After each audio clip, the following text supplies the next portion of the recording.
The chains have not disappeared. They have simply moved inward. They have wrapped themselves around our minds, our institutions, our imaginations, and we have, in many cases, polished them until they shine. This is the conversation Africa can no longer afford to have. We can't afford to avoid this conversation on reparation. It needs to be heard. Our voices need to be heard. Now we go to what is mental slavery. Mental slavery is not a metaphor. It's a precise, documented, and devastating consequence of colonialism. The systematic dismantling of a people's belief in the value of their own culture, knowledge, aesthetics, language, and identity, and the replacement of those things with the values, systems, and aesthetics of the colonizer. Now hero, Marcus Garvey, warned us more than a century ago, emancipate yourself from mental slavery. Bob Marley carried out those words into the hearts of millions.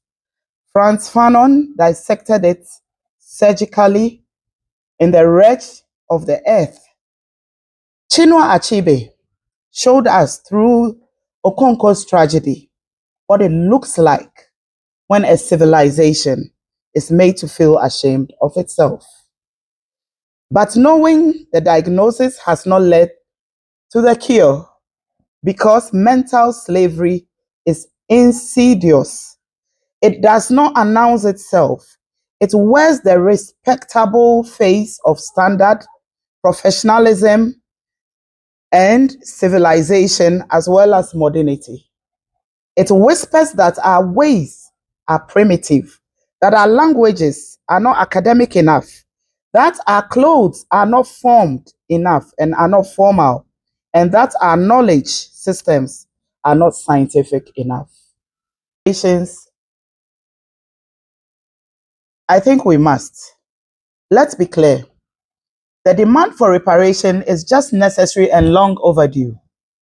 The transatlantic slave trade was not merely a historical injustice. It was an economic engine that built the wealth of nations on the broken backs of millions of African men, women, and children. The generational trauma, the stolen labor, the interrupted civilizations, the plundered resources, these are debts that have never been acknowledged, let alone repaid. Africa and its diaspora have every right, moral, historical, and legal to demand accountability, acknowledgement, and reparative justice from those who benefited and continue to benefit from centuries of extraction and exploitation.